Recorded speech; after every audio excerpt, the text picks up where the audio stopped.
What's the business? Your local neighborhood super Rick off in this thing. Here with my boy Briss. What's poppin', dog? What's good, bro? Always a good day when you wake up and you alive. It's always a pretty good day when you're alive. And welcome to the struggle, guys. If you're new here, make sure you hit that like and subscribe. If you're old here, you better hit that. Ain't nothing worse than people that been here before don't hit the like. That's kind of disrespectful now. I'm thinking about it. If you're a repeat person, you gonna come here not hit the like button. For why? Unless you hate watching. And if you hate watching, hit the dislike. We just need some type of engagement, damn it. I'm sorry. I'm so sorry. It's just, it's been a rough day, you guys. So RDC. Now we had planned on doing this reaction before, and my dumb ass fucked up the damn camera and audio and shit. So here we are again. RDC. It's struggle stream though. It is a struggle stream, okay? And not only do we struggle on streaming, we struggle on just regular recording. You know what I'm saying? It's authentic, though. You know what I mean? We keep it authentic around here, all right? So, we got Mark from RDC responding to the whole Drake thing. Apparently, his name wasn't in it, I don't think, but let's see what he got to say. Mono Miko done that for us. I got the drop on the spot right now. Let me know. But let me go pull this shit up, bro. Y'all niggas ain't gonna let this shit go. It's really not even that big of a deal, to be honest with you. Okay, so Drake alleges in a lawsuit that UMG permitted content creators such as Kai Cenat. That's what niggas got money say. When shit, they get named and they get brought up in lawsuits and shit or whatever, it's really not that big of a deal. It really don't matter.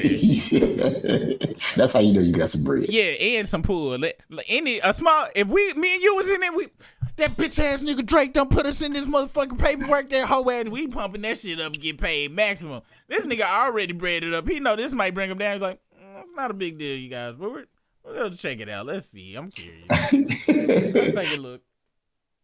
ZS, No Life Shack, RDC Gaming, and Cartier family to monetize reactions to Not Like Us without enforcing copyright claims. He claims the lack of enforcement enabled the spread of defamatory content while generating profits for both UMG and the creators, prioritizing revenue over Drake's safety. Nigga put RDC in this too. RDC World, we need another skit. All right, let me see. I don't know why I'm over here acting like I just seen this. I seen this. I don't know why. Like, I'm not gonna act like I'm just trying to be a W reactor for y'all niggas, bro. Yeah. Which is facts. That's basically what we doing for y'all right now. All right, we seen this shit, and we gotta, but he really spit some good game on this shit. Let's continue. Okay. Let me see. Okay, I didn't read this whole page though. I ain't gonna cat. On May 5th, Twitch streamer RDC Gamer posted his reaction by depicting the image and using the recording as the date of this file, and the video has over 4.5 million views. So, yeah, I seen niggas saying is Drake suing us. That nigga is not suing us, y'all. He not suing us. This is between his beef with UMG. And one thing I will say though, bro. One thing I learned in my life is this, y'all. This is one thing I learned in my life, bro. Also, I'm glad he cleared that up, because when I first heard the shit, I thought he was suing motherfuckers directly and shit. They were just brought up in this shit. You know what I'm saying? So I appreciate him keeping it real and shit, because he could have ran with that shit. He could have hit a touchdown with that shit, but it's always some bullshit when you get bought in some shit. You like, why? But it's still like, bro, why you bring me in this shit? Why are we in this shit, man? We over here making hilarious skits, and you want to name us in a damn lawsuit. Yeah. Let's continue. The biggest L's come from not knowing how to take an L. That's how I honestly believe that. Hey, it's funny how this, when you really feel some shit, you be like, yeah, that nigga cooking over there, yeah. And that's very true. You got to be able to take an L in stride. If not, you gonna be just like Fraudry or DJ's Academics or the Top 5 or any of them niggas that flock together. And everybody has taken an L. Like most, I'm gonna keep it real. Most of the biggest L's I have, like one of the biggest L's I ever taken, I was like 18 years old, 19. I had my first real full-time job, benefits, all that. I got fired for insubordination. And when they told me I got fired, it was like they told me I got discharged. I was like, does that mean fired? They were like, yes, that means fired. And so at the time, there's the uniform. You had to wear some khaki pants and a white smock, and it had Barnes Jewish Hospital on it. And so the lady, after I got discharged, she was like, take off your smock. And so I had to take off the smock. So that means I had to walk all the way back from the office that was in the basement all the way to the parking lot. So I had to walk through like 3 buildings. And all the other people who did my job, the patient transporters, they all seen me walking through Barnes Hospital with some khakis on and a white beater and an A shirt. Let me call it that. I want to be politically correct because it's not a white beater. They saw me all walking through with my A shirt on, and they were like, damn, okay, you got fired. I was like, yeah, man. They discharged me, nigga. Oh, discharged me, fired, my nigga. But when I got fired, though, like the very next day, I signed up for the United States Air Force. And so far, that's been like one of the greatest decisions I ever made. But that wouldn't have happened if I wouldn't have took that L and got fired. You got to take that L. Shout out to you for the wife beater catch. I didn't even know we couldn't say that no more. And I ain't gonna lie, I might have to go down with the shit with that one. It's just, well, I think it's sexist because it's motherfuckers can wear that, be beating on it. It's motherfuckers got husbands be beating on husbands and shit now. That's true, but we don't know if who was the wife at the ceremony though. And I ain't gonna front. Me and you had this conversation, and shout out to any of the studs that watch us and stuff. But y'all, if y'all keep it real with y'allself, most of the wives I seen beating the girl versus girl relationship, that was wearing a wife beater. the one that was pulling, that was doing it, wife beater. So I just think it's it's more than just an A shirt. It is the uniform of the beater of wives. Damn. I'm just saying. Put in the comments. Am I not being accurate? I don't got one. When last time you wore one? Well, I wear it under my clothes. Oh.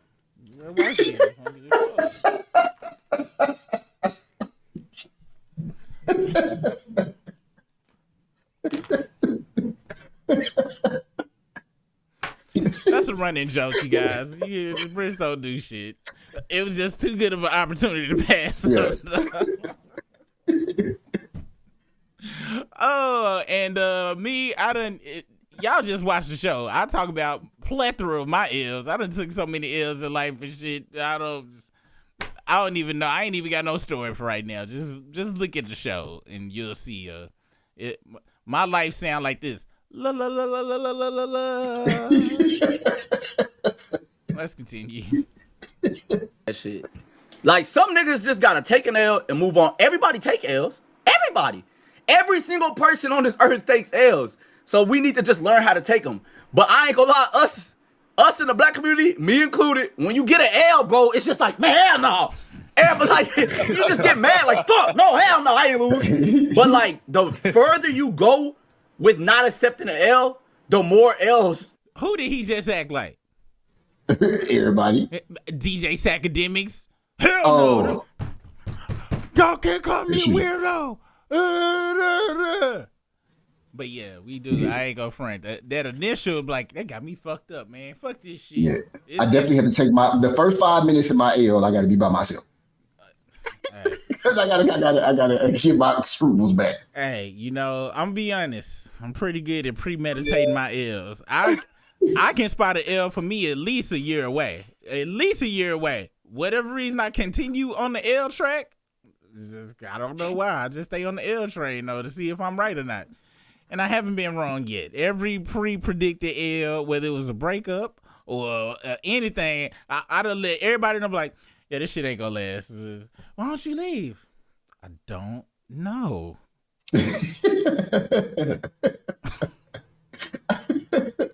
But it's not gonna work out good for me. I'm letting you guys know.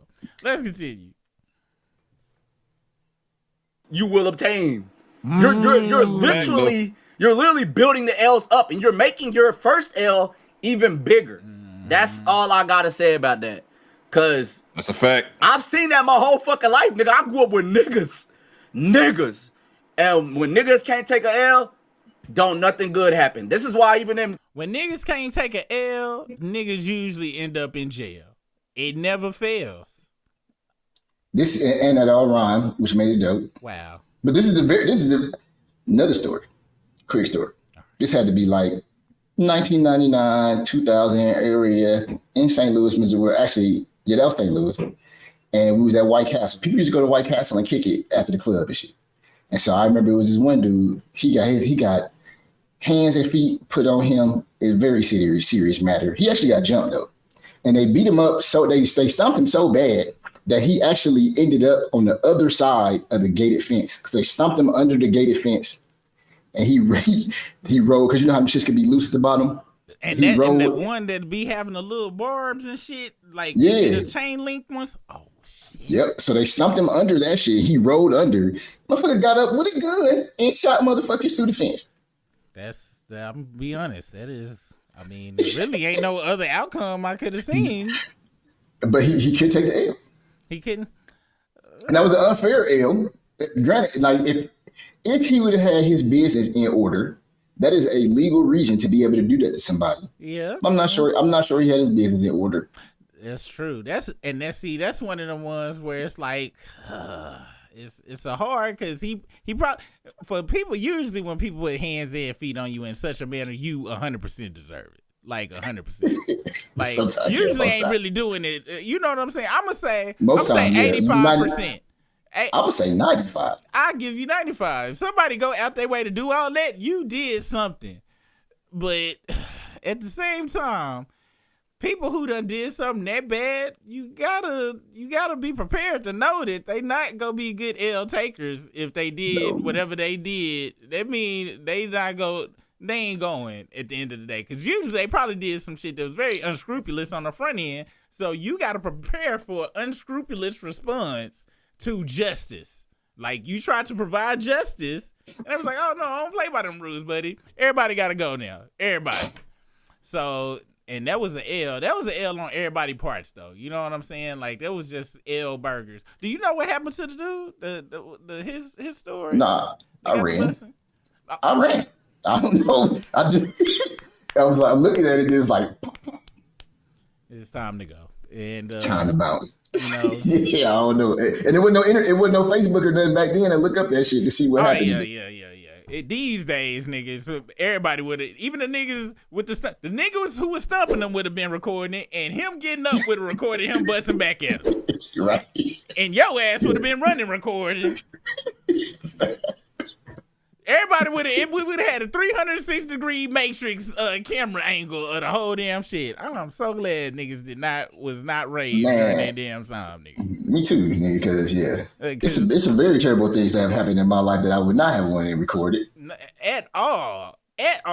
And we just lucky, man. But also to what he's saying about the L's and shit, take your L's in stride, people. Let's see what else he has to say.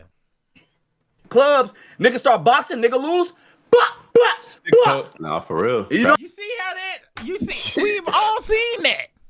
Oh, everybody. I do got a story. I didn't take an L necessarily, but this is I was with my sister Keisha. Shout out to my little sis Keisha. We was at her cousin's house. Motherfucking, I was making beats. They made beats, but they was actually getting placements and shit. Long story short, she was like, ain't nobody making beats better than my brother. Cousin come out all fucked up. Who make better beats? Nigga don't make better beats than us. And everybody all laughing, thinking everything jovial. All we hear is blah, blah. This motherfucker pulls out a very large pistol, probably was a 45, shot in the air twice. We all outside now. He came out, y'all some bitches, why y'all running? Y'all act like I was shooting at y'all, nigga. And unfortunately, we all laughed like a sitcom and shit and take our asses back in the house and shit. But he was drunk on one, but we all ran. I was like, what the fuck is wrong with your cousin? Like, that nigga drunk. And so we all congregated outside, and he like, hey, everybody come back in. You know, my bad, I didn't mean to shoot on niggas and shit. But the reason I brought it, he took just somebody saying they make better beats than them as a L in the mind. And this is why we all got PTSD. This is why we have all been around some fuckery, like and this is some fuckery. And this is why niggas stay strapped, okay? Like niggas stay strapped right by the bed in the car. Just like Project Pat said, on the block we got them choppers, In the club we got them choppers, Ain't no love, we got them choppers, Shout out to Getty Green. Go on to check out that album. It's a great album. Let's continue. And punk ass Source go give it 2.5 mics because they ain't know what the fuck was going on. I'm still mad at the Source for that shit. That's disrespectful. Very disrespectful. They should have went and seen them about that shit. That's why fucking Big Boy on Outcast said, I gotta hit the Source. I need my other half a mic because that Southern Playalistic Cadillac Music was a classic, right? How you gonna give motherfucking Southern Playalistic Cadillac Music fucking 4.5 mics when it was clearly a classic? They need to trip to White Castle. Yes, and be right up under that damn gated that chain link fence with your homeboy. Let's continue. You know what I'm saying? Or what that nigga say? How he do that shit? What's that little young nigga name? The one be like, like him. Whatever that nigga be, nigga do the same shit. All my life I done seen it. Cam too funny. All my life I done seen it. I'm telling you, niggas lose, they start doing something extra, bro. And to be honest, I honestly don't even think niggas would have blew that L out of proportion like this if he didn't just stop egging that shit on like that. That's all he had to do. But hey, that's all I gotta say. But I don't know what niggas want us to say. And that's the end of the video. That's the main thing. That's all Drake had, bro. If Drake would have just been like, after Not Like Us dropped, Drake would have showed up on Saturday Night Live, be like, hey, I took an L. I took one of the biggest losses in hip hop history. Not Like Us was a classic. It was a jam. It was a bop. I lost, so now I'm doing comedy now, and I'm gonna come back in about it. I'm gonna come back a couple months, do some records, but I'm never gonna speak on this K-Dot thing again. Yes. People would have clowned him for like 48 hours. Yes. And then that would have been it. Yes.